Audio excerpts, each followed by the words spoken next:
All right, so buckle up, everybody, because today we are diving deep into one of the most fascinating UFO events out there, the Ariel school encounter. Picture this. It's 1994, sunny morning in Rua, Zimbabwe. A school playground bustling with 62 kids, all between 6 and 12 years old, just enjoying their break when suddenly something unusual pops up in the sky. Something that would change their lives forever.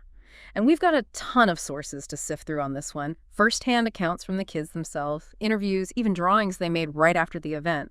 Our mission today is to figure out what exactly went down, how people reacted, and why this event still has us talking all these years later. You know, it's really the consistency across all those sources that makes this case so compelling. It's not just a couple of kids saying they saw something weird. We're talking a whole group, and their stories line up incredibly well. Okay, so let's get into those accounts. What exactly did these kids see? Paint us a picture.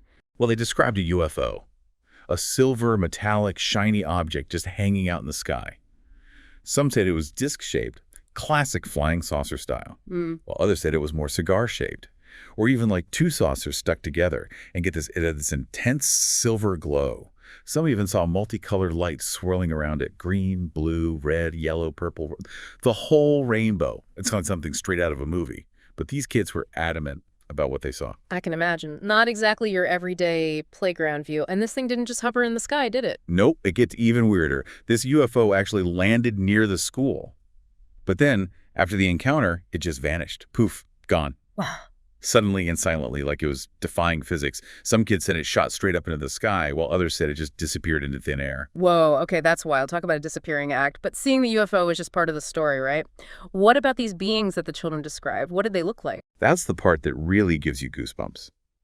The children consistently describe beings emerging from the craft. They said there were two main beings, small to medium-sized, about 1.2, 1.5 meters tall. Thin, with large heads, wearing tight-fitting black suits. But their eyes, those were what everyone remembered. Large, almond-shaped, intensely black eyes. That's interesting. Was it like looking into the eyes of another person? Or was there something different about them? That's what's so unsettling. Some kids said they saw small noses and mouths, but others said their faces were totally blank, just smooth, black surfaces. No hair, no expression, just those intense black eyes, staring right at you. It definitely makes you question what we think we know about intelligent life out there. You know, it really does challenge our idea of what alien could even look like. You'd think if they were advanced enough to travel across space, they'd at least, smile or wave. And it wasn't just their appearance that was strange. We also have to think about how they communicated. According to the children, these beings didn't speak. They communicated telepathically. Telepathically? So, like, straight into their minds? That's exactly what the kids claim. They said they could hear the messages clearly in their heads, like thoughts were being projected directly into their minds. And the message itself is pretty remarkable, especially coming from beings that looked so different from us. They were warning about environmental destruction and the dangers of technology. Wow, environmental destruction, huh? That's a pretty heavy topic for kids on a playground. Makes you think maybe even if they've got the tech to zoom around the cosmos, they still see the pitfalls we're heading towards. Like, they've been there, done that, got the environmental t-shirt. It's a pretty sobering message, especially for a bunch of kids. Absolutely. It really raises the question, why choose to communicate such a message? And why to a group of children? What was their purpose? So they have this incredible technology, but they choose to have a telepathic chat with a bunch of kids about saving the planet. It's a head-scratcher for sure. There's another detail that adds to the mystery.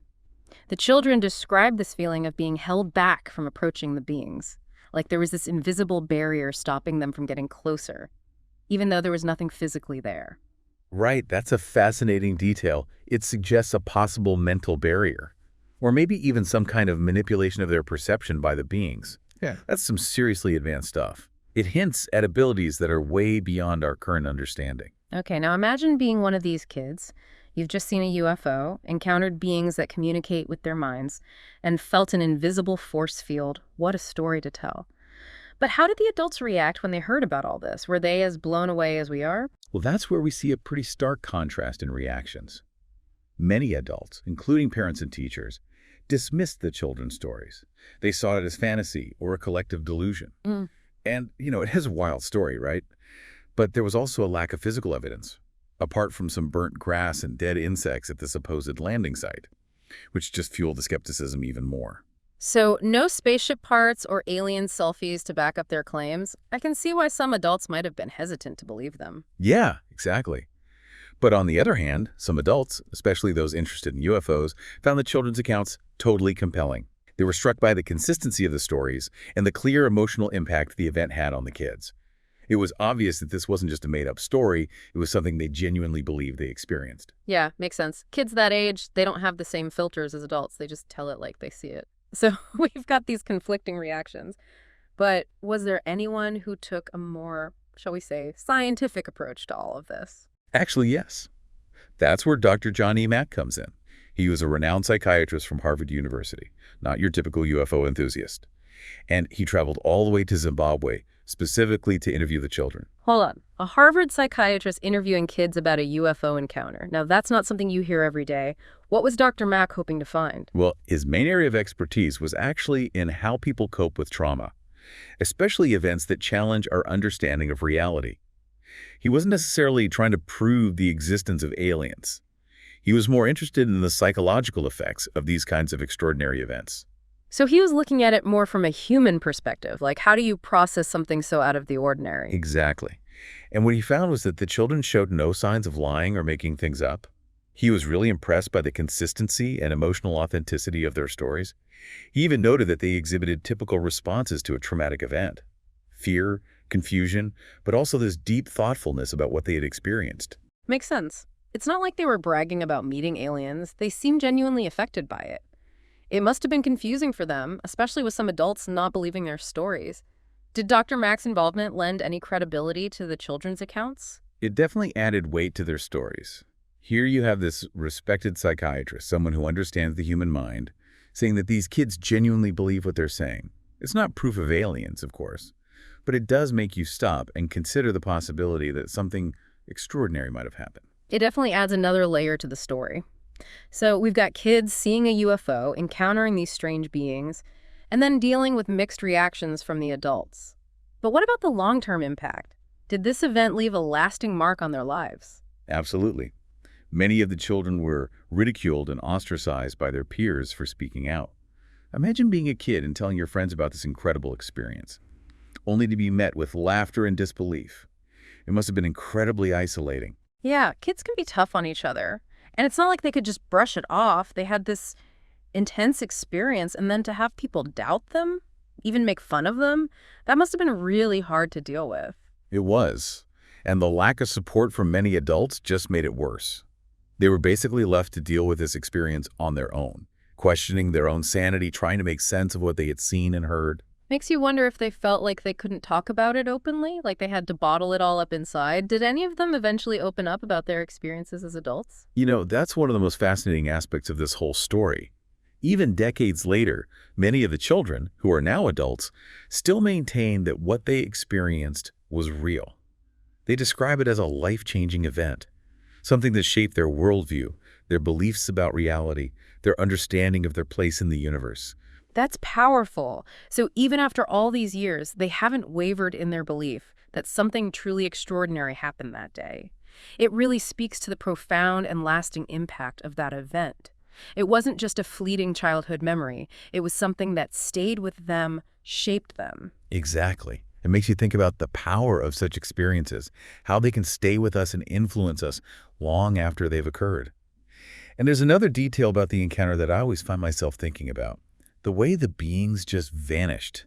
No goodbye, no explanation, just gone. It's almost a little rude, isn't it? It is kind of strange, like they just popped in for a quick chat and then ghosted the entire planet. Do you think that abrupt ending was intentional? It's hard to say for sure. Maybe it was intentional, a way to add to the mystery to make sure their visit wasn't easily forgotten. Or maybe it just reflects a totally different understanding of interaction and communication. Maybe they don't think in terms of greetings and goodbyes or long conversations. Maybe their concept of time is completely different from ours, and what seemed like a brief visit to them was actually much longer in their perception. Who knows? But it definitely adds to the enigma of the whole encounter. It does, and it brings us back to that question of why they chose to appear at a school, to a group of young children. Why not, make a grand entrance at the White House or something? Right. If you're going to announce your presence to the world, you'd think you'd pick a more high-profile audience. So why these kids? Were they simply an easy target? That's possible. But maybe there was something specific about their age, their innocence, their openness to new experiences. That made them ideal recipients for this message. Children often have a more direct connection to nature, a stronger sense of wonder. Maybe those qualities resonated with these beings. Maybe they saw something special in those kids, something that we as adults have lost sight of, a kind of purity, a sense of awe. It's a nice thought, isn't it? It is. And it makes you consider the possibility that their message wasn't just about environmental destruction, but also about reconnecting with our own humanity, with the wonder of the natural world. Okay, my mind is officially blown. We've got mysterious beings, telepathic communication, a warning about the fate of our planet, and a group of children forever changed by this encounter. It's a lot to unpack. It is. And before we get lost in the bigger picture, let's revisit a detail that often gets overlooked. You mentioned the multicolored lights swirling around the UFO. What exactly were those, and did the kids have any insights into their purpose? Oh, yeah. Those multicolored lights, they sound pretty fascinating. Were they just part of the ship's propulsion system, or was there something more to them? The sources describe them as light orbs, and they weren't just static lights. Some of the children said these orbs were moving independently, darting around the main UFO, changing colors rapidly, like they were observing or even interacting with the environment. Observing? You mean like little flying spies checking things out? That's a little creepy, isn't it? It definitely is a thought that gets your imagination going. Some researchers have even speculated that these orbs could have been some kind of advanced technology, maybe drones or remote sensors, deployed by the beings to gather information about the environment, the children. Who knows? Whoa, okay. Imagine these glowing orbs zipping around you, scanning your thoughts, analyzing your DNA, who knows what else. It really makes you think about the potential power difference between us and these beings. If they have technology that advanced, what else might they be capable of? That's the million-dollar question, isn't it? What were they looking for? What information could they possibly need from a bunch of kids on a playground in Zimbabwe? Maybe they saw something unique in those children, some potential, some quality that we don't even recognize. It's both fascinating and unsettling. You know, we often try to understand these events using our current knowledge. But what if their motives are completely beyond our comprehension? What if their goals are so foreign to us that we wouldn't even recognize them if they were right in front of us? My head is spinning. We have a UFO that defies physics, beings that communicate telepathically, a message about the fate of our planet, and these mysterious light orbs buzzing around like they're on a mission. It's a lot to take in. You know, the sources describe the beings as appearing in a specific formation. We've talked about the two smaller beings on the ground. But some children also mentioned a third being, larger and taller, who remained inside the UFO. This being didn't interact directly with the children, but they could feel its presence. So like a supervisor, making sure everything was going according to plan. That's one interpretation. Others have thought that this being might have been piloting the craft, or maybe even acting as a kind of mental amplifier for the telepathic communication, like they had a designated spokesperson, a tech specialist, and a boss, all in one team. It's starting to sound like a well-coordinated scouting party, a small team sent to gather information and report back to, well, who knows, maybe their home planet, maybe some intergalactic council. It's intriguing and kind of creepy at the same time. It definitely fits with the idea of a technologically advanced civilization doing reconnaissance missions on other planets. Yeah. And if this was just a scouting party, what would a full-scale contact event look like? Would they come in peace, or would they be more like those hostile aliens we see in the movies? Okay, now I'm officially creeped out, but also kind of excited. This whole story opens up so many possibilities. It's both terrifying and exhilarating, and it really makes you wonder what else might be out there. That's the beauty of exploring these mysteries, isn't it? They challenge our assumptions, expand our horizons, and remind us that the universe is this vast and wondrous place, full of things we might never fully understand. Speaking of things we don't understand, let's talk about that telepathic communication again. The children said they heard voices in their heads, but was it like having a conversation? Or was it more like receiving downloads of information? The sources actually describe it as a mix of both. Some children said they heard specific words and sentences, like a direct conversation. Others said it was more like receiving impressions, feelings, even images. So it wasn't just a simple voice in your head kind of thing, but more of a multisensory, almost immersive experience. Wow, that's wild. Are there any scientific theories that could explain how something like that is even possible? There are some interesting theories out there, but none are definitively proven. Some researchers in fields like parapsychology and consciousness studies believe that the human mind might be capable of much more than we realize, including things like telepathic communication. They point to anecdotal evidence, lab experiments with mixed results, even quantum physics, to suggest that there might be ways for minds to connect and communicate beyond our traditional senses. So maybe telepathy isn't just science fiction, but a real ability that we haven't fully developed or understood yet. That's a mind-blowing concept. It is. And it raises questions about the nature of consciousness itself. What if consciousness isn't limited to our physical brains? What if it's something more expansive, something that can interact with other minds, even across vast distances? Now my head is really starting to hurt. It's like someone just opened a door that we didn't even know existed. And now we're getting a glimpse of something beyond our current understanding. That glimpse, however fleeting or confusing it might be, it's a gift. It's a reminder that we are not the center of the universe, that there are mysteries out there we haven't even begun to fathom. So where do we go from here? What do we do with this knowledge, this unsettling but strangely hopeful story? What does it all mean?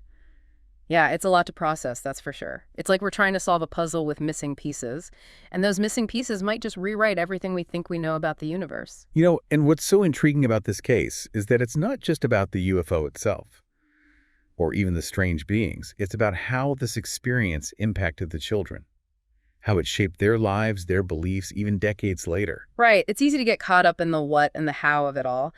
But the real heart of this story lies in the who. These kids who had their world turned upside down and were left to grapple with something so profound, so life-altering. You hit the nail on the head. It's a story of human resilience, of how we try to make sense of the inexplicable, and how these experiences, even the unsettling ones, can ultimately shape who we become. So it's not just a UFO story, it's a human story. A story about how we confront the unknown, the extraordinary, and how it changes us. Precisely. Okay, so we've established that the children's experience was deeply impactful. But did their accounts ever gain wider acceptance? Did anyone else come forward to corroborate their stories? Unfortunately, there weren't any other eyewitnesses who came forward to confirm what the children saw. But the lack of additional witnesses doesn't necessarily invalidate their claims, especially when you consider the sheer number of children who shared similar accounts. Right. It's not like it was just one or two kids. We're talking about 62 children, all describing the same event with remarkable consistency. Exactly. And the fact that they were all interviewed separately, yet their stories remained largely consistent, that adds another layer of credibility. It does make you wonder, what are the odds of that many children, all fabricating the same elaborate story? It seems highly unlikely, especially given their age and the lack of any obvious motive for them to lie. So if we entertain the possibility that they were telling the truth, what does that mean for our understanding of the universe? Does it mean we're not alone? That's the million-dollar question, isn't it? The Ariel school encounter is just one of many unexplained events that hint at the possibility of other intelligent life in the universe. It's a possibility that both excites and terrifies us. For sure. It's like we're standing on the edge of a vast, unknown territory, and we're not quite sure what to expect. That's the beauty of exploration, isn't it? The thrill of the unknown, the potential for discovery. Absolutely.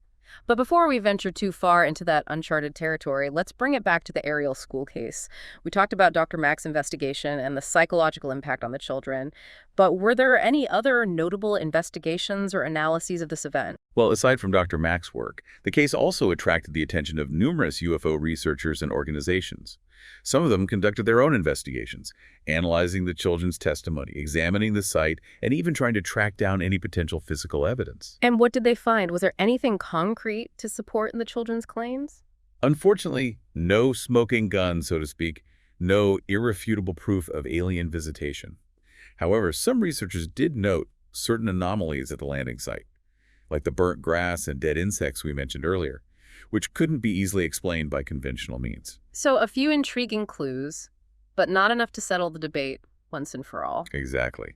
The Ariel school encounter remains a mystery, a tantalizing puzzle with pieces that may never fully fit together. A mystery that continues to capture our imagination and challenge our understanding of the world around us. You know, as we delve deeper into these accounts, one thing that strikes me is the sheer otherworldliness of it all.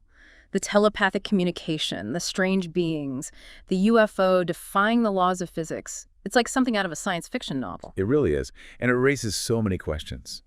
about the nature of reality, the possibilities of technology, and our place in the grand scheme of the universe. So, if we're going to try to make sense of all of this, where do we even begin? Well, I think the first step is to acknowledge the limitations of our current understanding. We're used to viewing the world through a very specific lens, a lens shaped by our science, our culture, our beliefs. But what if there are other lenses, other perspectives that we haven't even considered yet? It's like we're trying to understand a foreign language without knowing the alphabet. Exactly. We need to be willing to expand our vocabulary, to consider new ideas, new possibilities, even if they seem strange or fantastical at first. So it's about opening our minds to the possibility that there's more to the universe than we can currently comprehend. Precisely. And who knows, maybe by doing so, we'll unlock new discoveries, new understandings that could revolutionize our view of the world. It's an exciting prospect for sure, but it also comes with a healthy dose of uncertainty, and maybe even a little bit of fear. Of course, the unknown can be daunting, but it's also what drives us to explore, to learn, to evolve. So we embrace the mystery. We acknowledge the limitations of our current knowledge, and we continue to seek answers. That's the spirit.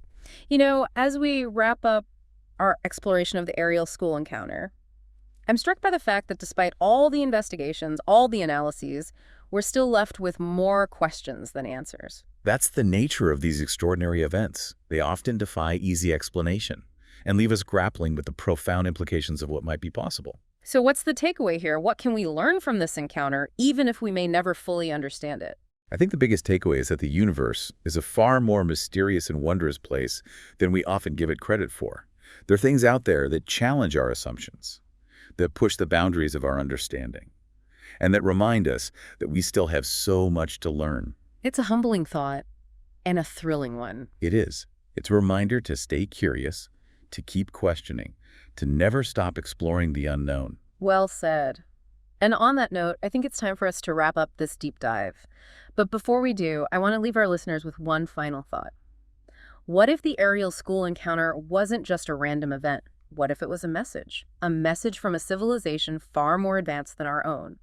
A message urging us to pay attention, to reconsider our path, to wake up to the wonders and the fragility of our world. That's a powerful question, and one that each of us must answer for ourselves. Indeed. So to all our listeners out there, keep looking up, keep asking questions, and keep searching for the truth. Because the universe is full of mysteries, and who knows what incredible discoveries await us. Until next time, stay curious. So much to think about, right? All these accounts, these kids' stories, all lining up like that, but still, so many unanswered questions. It's like we're looking through a foggy window, catching glimpses of something incredible, but not quite able to make out the full picture. And that's the thing with these kinds of events, isn't it? They push us right up against the edge of what we know, what we think is possible. I can see how easy it would be to just dismiss it all. Say it's just fantasy or a group delusion, maybe even a hoax. But something about these kids' stories, the details, the way they describe it, it just feels different. I think it's that raw honesty, that sincerity you hear in their voices. Yeah. They're not trying to convince anyone. They're just recounting what they experienced. It makes you wonder if we as a society are even prepared to deal with something like this. To accept that maybe, just maybe, we're not alone in the universe. We like to have things neatly categorized, don't we? It makes the world feel safer, more predictable. Makes sense. But what happens when we stumble upon something that just doesn't fit into those neat little boxes? Something that challenges our entire understanding of how things work? I guess we get a little uncomfortable, right? Like, wait a minute, that's not supposed to happen. Exactly. And our first instinct is often to deny it. Or try to explain it away using what we already know, even if it doesn't quite fit. It's easier than facing the possibility that our knowledge, our understanding of the universe might be incomplete. So are we better off just ignoring these kinds of stories? Just sweep them under the rug and pretend they never happened? I don't think so. Ignoring the unknown doesn't make it go away. It just keeps us in the dark. You know, that makes me think of that saying, curiosity killed the cat. But they never finish the thought, do they? Right. The full saying is, curiosity killed the cat, but satisfaction brought it back. So it's not curiosity itself that's dangerous, but the lack of it. The unwillingness to explore, to question, to seek answers. I think that's at the heart of it. That desire to understand, even if it means facing the unknown, even if it challenges everything we thought we knew. And that's what makes these stories so captivating. They force us to confront those big questions. Yeah. About our place in the universe, about the nature of reality itself. And maybe, just maybe, in seeking those answers, we discover something even more amazing than we ever imagined. That's the hope, isn't it? It is. Well, folks, we've reached the end of our deep dive into the Ariel school encounter, but the conversation doesn't have to end here. Keep exploring, keep questioning, keep an open mind. Who knows what other mysteries are out there waiting to be discovered? Until next time, stay curious.